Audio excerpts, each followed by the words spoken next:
So, when it comes to 3D models, I've always used Poseit. I used to use Magic Poser, but Poseit was just better for me. The anatomy of the models they had available fit my style better, and it helped me enhance my style even more. But you'd think, hey, using 3D models, that's easy. You're just tracing over them or whatever. But, no. You would think that's going to make the comic process so much faster. It'll take it from a week to half a week, right? No, it does not. It takes so long.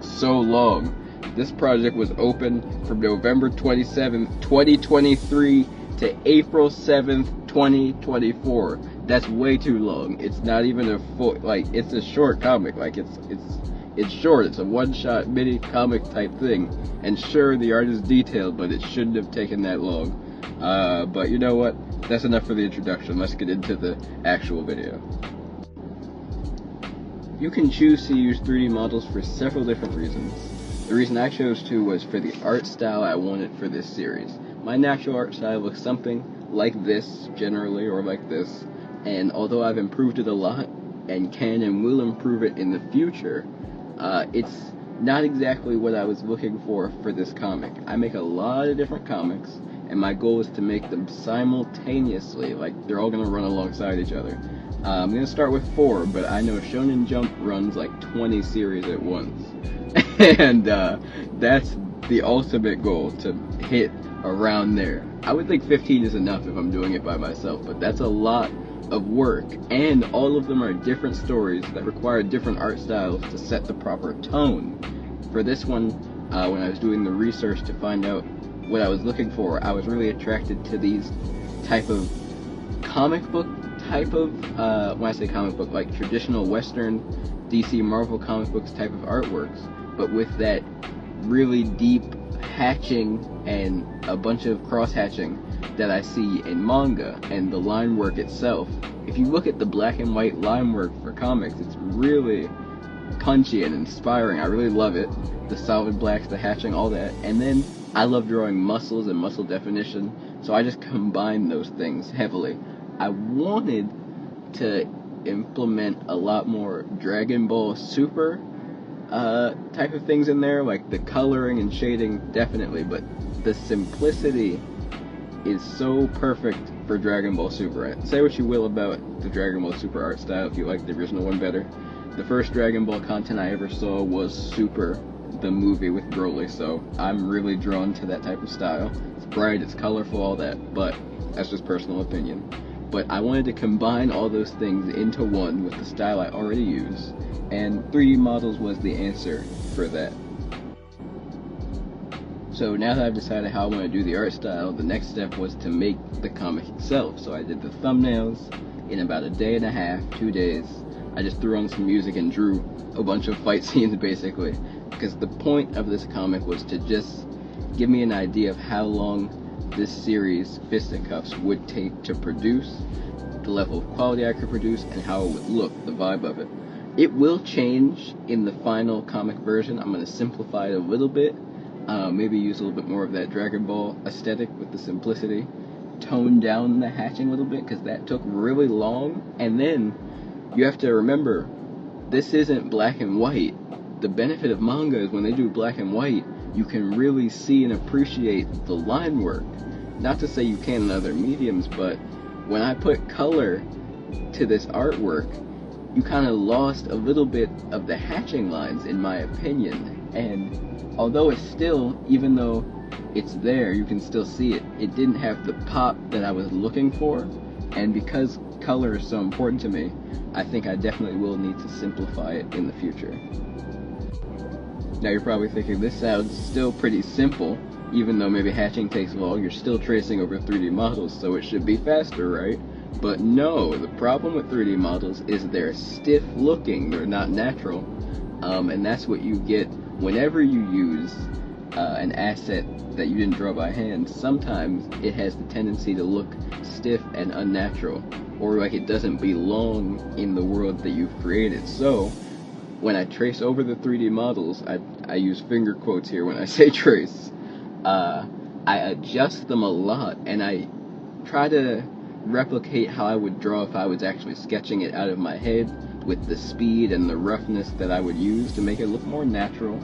And it doesn't take super long, but it's still a little bit more thought-provoking than just tracing over it.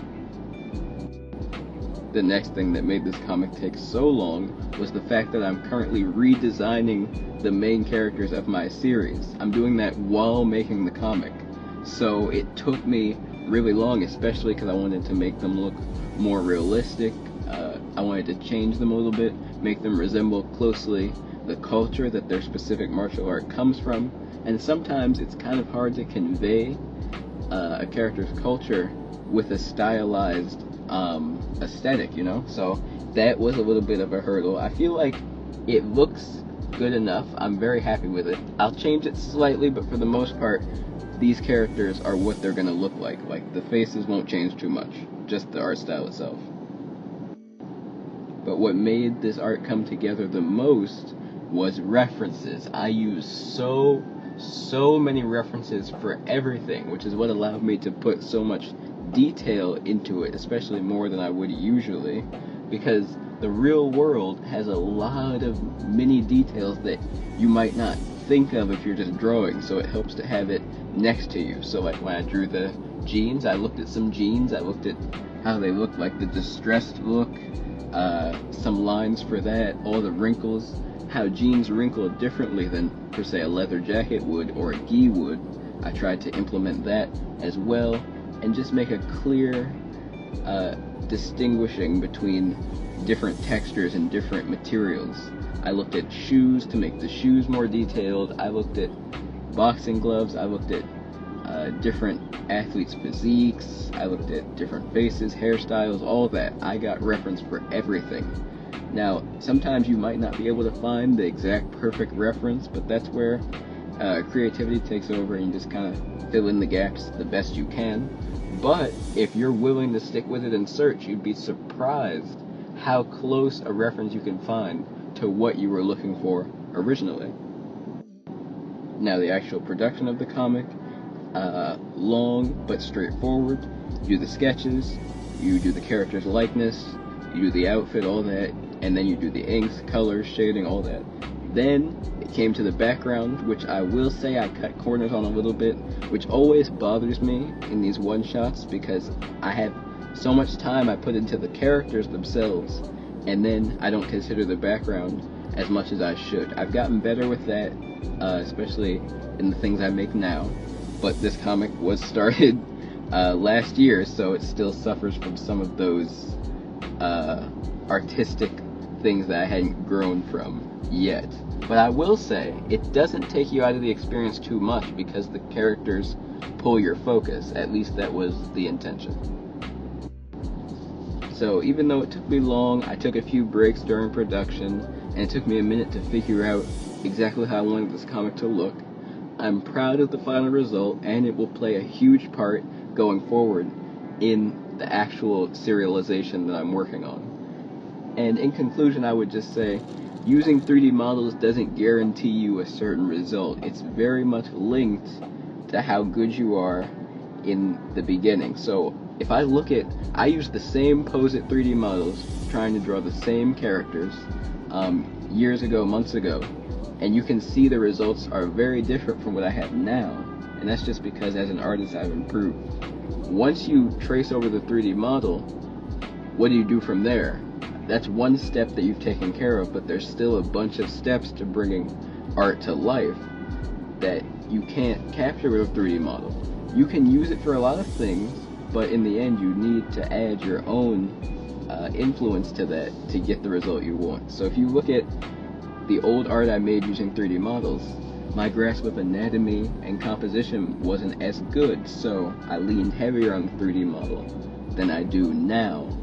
And it shows. I traced over a little bit more, and it looks stiffer. I'm still happy with it. It's still a good piece, but you can definitely see the difference when you're conscious of the decisions you make, as opposed to just tracing over the 3D model absent-mindedly. If you want to use a 3D model, use it. If you can draw it yourself, I encourage you to. Or if you think just a little bit of learning will help you draw it yourself, do that, because it is way faster. I look at the comic I'm currently making now, as of releasing this video, is Medieval Madness Extermination. It's a mini-series, and I'm drawing that completely myself. It's faster to produce, even though it's a similar workload in hindsight, and that's just because I've gotten better. I'm more conscious of certain things, and I'm sure I can make this comic again using 3D models and do it faster. I'll be more conscious of things, but at the end of the day, 3D models aren't a shortcut that are gonna like turn you into like the Flash on the page. Like, it's not gonna make a huge difference. It's not gonna make you look like an art god all of a sudden. It'll just help you a little bit if you use it correctly. So thank you guys for watching. Read my comics, they're right here somewhere. I'm floating it around my head most likely, and you know, go ahead, you know, subscribe, like, all that stuff, and I'll see you in the next video.